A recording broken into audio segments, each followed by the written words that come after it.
I'm Matt Schalk, PGA professional with FULE. Welcome to our educational online content series. In today's series, we're going to discuss the setup as well as the backswing. In this series, we'll begin with how do we stand to the ball? How do we address the golf ball? One of the most important things when we first set up to the golf ball is the width of our stance. Okay, as we get in here, we want to get in a nice athletic position with our feet a little bit wider than our shoulders.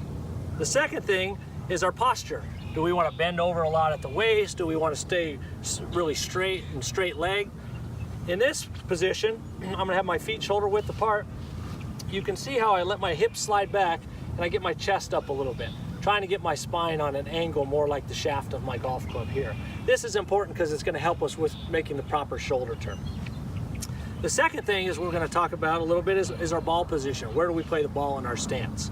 When we're playing an iron, a short iron, we're going to play that more in the middle of our stance. And then the longer that the golf club gets, we're going to move the ball further forward in our stance. So with this one, I've got a wedge, so I'm going to play this more in the center of my stance. So again, my feet are going to be shoulder width apart.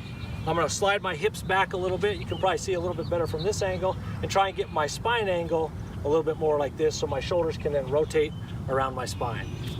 The backswing, which is the next part to the swing, and very important that we're in a proper posture so we can make a proper backswing, is really important.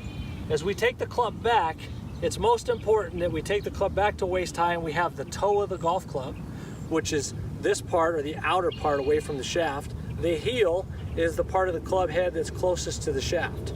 So when I take the golf club back, it's very important that I have the toe of my golf club pointing up toward the sky, okay? This helps us control our club face. So if I take the club back to waist high and my toe of the golf club is pointing this direction, you can see if I return it to the golf ball, it's pointing left or a closed face, which is going to cause me to hit a lower shot or hit it left of target.